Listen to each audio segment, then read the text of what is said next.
Hello बच्चों, कैसे हो आप सभी का आपके अपने यूट्यूब चैनल ऑनलाइन सक्सेस पर स्वागत है।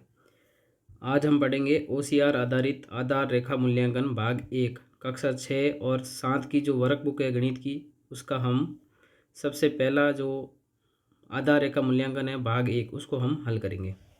तो शुरू करते हैं। वीडियो पूरा ज़रूर देखना ताकि आपको पूरी चीज़ अच्छे से समझ में आ सके। पहला प्रश्न है, कौन सी संख्या 4874 से 2 सैकड़े बड़ी है? 4876, 4894, 5074 और 6874। तो 2 सैकड़े का मतलब होता है 200। 2 सैकड़े का मतलब कितना होता है? 200। तो 2 सैकड़े ये क्या है? बड़ी है। तो पहले हम लिखेंगे 4874 और 2 सैकड़े बड़ी का मतलब है 200 आपको जोड़ना है इसमें। तो 200 हम इसमें जोड़ देते हैं।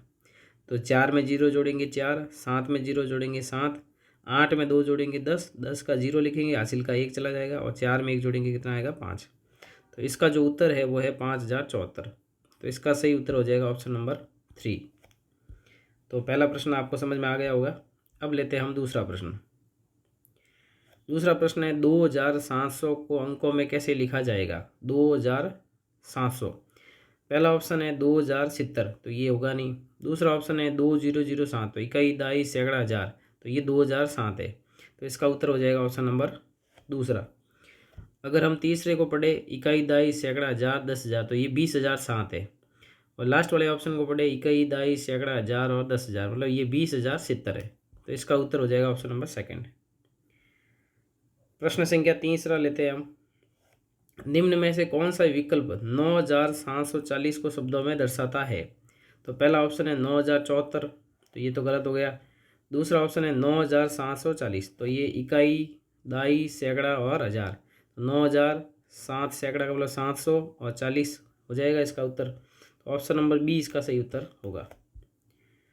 चौथा प्रश्न लेते हैं। निम्न विस्तारित रूप की संख्या बनाइए। इसकी संख्या बनानी है तो इन सबको जोड़ के देख लेते हैं। पहला लिखा हुआ 80,000 और फिर लिखा हुआ 3,000। 80,000 के नीचे लिखेंगे 3,000, फिर है 20 और फिर है 9। इन सबको जोड़ के देख लेते हैं हम। तो यहाँ 9 का 9 आ जाएगा, फिर आगे 2 का 2 आ जाएगा, फिर 0 आएगा, 3 में 0 जोड़ेंगे 3 और 8 का 8। तो इसका उत्तर है इकाई दाई सैकड़ा हज़ार और 10,000, 83,029। तो ऑप्शन नंबर जो है 3 नंबर ऑप्शन इसका सही उत्तर हो जाएगा। अगला प्रश्न लेते हैं। प्रश्न संख्या 5। 518 में 4 का भाग देना है, शेषफल 2 आएगा, भागफल क्या आएगा वो बताना है। तो निम्न में से भागफल होगा। तो 518 में जो है हम भाग लगा देते हैं किसका? 4 का। तो 4 एकम 4, शेषफल 5 में 4 गए 1, अब 1 आएगा नीचे। 4 एकम 4, 4 दूनी 8, 11 में से 8 गए कितना आ गया? 3, अब ये 8 आएगा नीचे। और 4 नम 36 और 8 में से 6 गए कितना आ गया? 2। तो ये जो भागफल है वो कितना? 129 है। तो ऑप्शन नंबर बी इसका सही उत्तर हो जाएगा। ये था प्रश्न संख्या 5। अब हम लेते हैं प्रश्न संख्या 6। नीचे दिए गए संख्या वाक्य को देखें। 120 का 40 से गुणा किया हुआ बराबर में 20 गुणा। अब 20 का यहाँ किससे गुणा करेंगे वो हमें बताना है। ऊपर दिए गए खाली खाली जो डिब्बा है, यहाँ डिब्बा नहीं बना हुआ, बना देते हैं। ये जो खाली डिब्बा है इसमें से कौन सी संख्या होनी चाहिए? 60 है, 100 है, 140 है या 240 है? तो पहले जो है हम क्या करेंगे, 120 का 40 से गुणा करके देख लेंगे। तो 2 जीरो पहले लगा देते हैं। 4 दूनी 8 और 4 एकम 4। तो इधर जो गुणा किया वो आया 4,800। ठीक है। अब 4,800 इधर आ गया तो इधर बराबर में भी क्या आना चाहिए? इधर भी 4,800 आना चाहिए। तो हम 20 का किससे गुणा करेंगे? 4,800 आएगा। तो एक एक गुणा करके देख लेते हैं। जैसे इसको मैं 20 से गुणा करता हूँ तो 2 जीरो लगा देते हैं और 6 दूनी 12, 1200 आया। ये तो होगा नहीं। अब 20 का इससे 100 से कर लेते हैं तो 2 एकम 2 और 3 जीरो, ये 20,000 हो गया। 3 जीरो मतलब 2,000 हो गए, सॉरी। तो ये भी ऑप्शन होगा नहीं। और इसका गुणा करेंगे 140 का 20 से तो 2 जीरो 14 दूनी 28, ये भी होगा नहीं। इसका 20 से गुणा करके देख लेते हैं। 0 0, 4 दूनी 8 और 2 दूनी 4। तो इसका उत्तर जो है वो होगा ऑप्शन नंबर लास्ट चौथा, 240 इसका उत्तर हो जाएगा। ठीक है। अगला प्रश्न है 7वां प्रश्न। प्रश्न संख्या 7। निम्नलिखित में से कौन सा विकल्प नीचे दी गई संख्या रेखा पर बिंदु P का मान हो सकता है? P का मान कौन सा होगा वो हमें बताना है। तो सबसे पहले इसमें देख लेते हैं कुल भाग कितने किए हुए। तो जीरो के बाद में एक है तो पहला, दूसरा, तीसरा और चौथा। फिर पहला, दूसरा, तीसरा और चौथा, मतलब हर एक जो एक से लेकर अगली संख्या है उसके 4 भाग किए गए हैं। तो कुल 4 भाग है तो नीचे तो 4 आएगा। अब ये P बिंदु यहाँ लगा हुआ है तो सबसे पहले 2 आएगा। अब P कौन सी संख्या पे है? पहले पे है वो, तो 1 ऊपर आएगा और टोटल भाग कितने किए हुए? 4 किए हुए। तो इसका उत्तर हो जाएगा 2 से 1/4। अगला प्रश्न है प्रश्न संख्या 8। 747 में 4 का भाग देने पर भागफल और शेषफल क्या होगा? 747 में हमें किसका भाग देना है? 4 का। तो 4 का भाग लगा देते हैं। 4 एकम 4, 7 में से 4 गया 3 और ये 4 आया नीचे और 4 8 32, पीछे बचा 2 और 7 आया नीचे और 4 का पाड़ा 6 बार 24, पीछे बचा 3। तो भागफल है 186 और शेषफल है 3। तो उत्तर हो जाएगा इसका तीसरा ऑप्शन। नेक्स्ट प्रश्न है 9वां सवाल। निम्न में से सबसे बड़ी भिन्न होगी। तो जब भी अंश समान हो, देखो ये हर समान हो, यहाँ पे सबका हर क्या है? समान है। सबका हर अगर हर समान है तो अंश बड़ा होगा, वो सबसे बड़ी भिन्न होगी। तो यहाँ पे हर तो सबका समान है, अंश देख के आपको पता चलेगा। तो अंश सबसे बड़ा कौन सा? 6/6। तो ये सबसे बड़ी भिन्न है। तो उत्तर हो जाएगा तीसरा ऑप्शन। प्रश्न संख्या 10 लेते हैं। निम्न में से सबसे छोटी भिन्न होगी। 3/5, 4/5, 1/5, 2/5। अब देखिए सब में हर समान है। अगर हर समान है तो अंश देख के पता चलेगा, सबसे छोटा अंश होगा वो सबसे छोटी भिन्न हो जाएगी। तो इसका उत्तर है 1/5। अगला प्रश्न है निम्न में से शून्य कोने व शून्य किनारे वाली आकृति को पहचानिए। शून्य कोने मतलब एक भी कोना नहीं है और एक भी किनारा नहीं है। कोना और किनारा क्या होता है वो मैं आपको बता देता हूँ। पहला जो आकृति बनी हुई है ये बनी हुई है आयत। तो ये जो दोनों रेखाएं कट रही है ना, ये इसका क्या है? कोना है। और ये इसकी जो भुजा है वो क्या है? किनारा है। तो आयत में तो कोने और किनारे होते हैं। तो यहाँ पे कोने कितने हैं? तो कोने हैं 4। किनारे कितने हैं? तो किनारे 4, 1 2 3 और 4। तो ये इसका उत्तर होगा नहीं।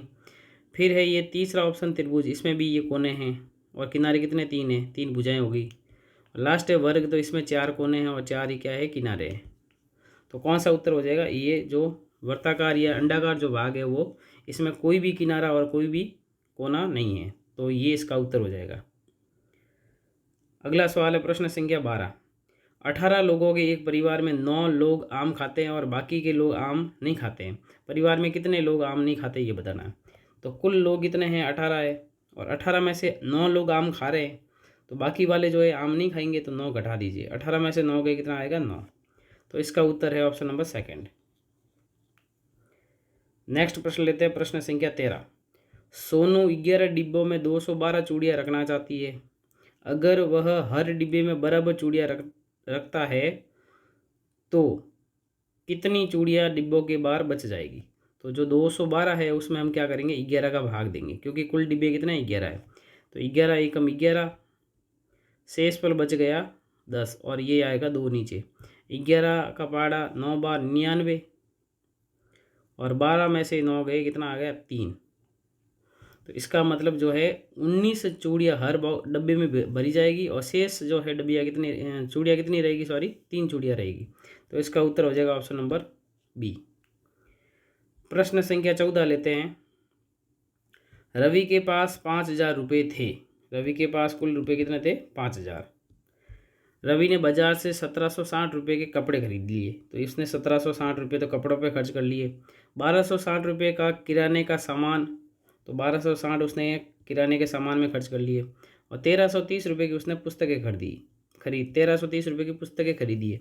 तो इन सब को जोड़ देते, ये उसका खर्च है। तो यहाँ आएगा 0, 6 और 6 12 और 3 15 का 5 हासिल का 1, 7 और 1 8 2 10 3 13 हासिल का 1, 1 2 3 और 4। तो उसने 4,350 रुपये तो खर्च कर लिए। अब प्रश्न पूछा गया रवि के पास अब कितने रुपए शेष रहे। तो कुल रुपए उसके पास कितने थे? 5,000। तो 5,000 में से जो खर्च किए वो आप घटा दीजिए। तो इसमें से घटा देते, 0 में से 0 गया 0। अब 0 में से 5 आता नहीं है, हासिल लेंगे। 10 में से 5 गया 5। यहाँ 0 की जगह रहेगा 9, 9 में से 3 गया 6 और यहाँ 5 की जगह 4 रहेगा, 4 में से 4 गया 0। तो उसके पास में 650 रुपये शेष रहेंगे। तो इसका ऑप्शन नंबर 3 इसका उत्तर हो जाएगा।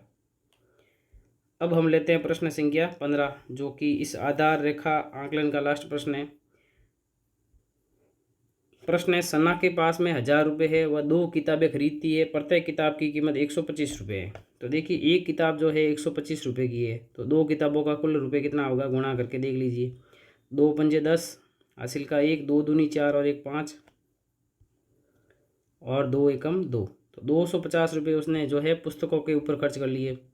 फिर वह 450 रुपये अपने पिता के लिए एक कमीज़ खरीदने में खर्च करती है। तो 450 रुपये तो ये कमीज़ के हो गए, इन दोनों को जोड़ देते हैं, ये कुल खर्च आएगा उसका।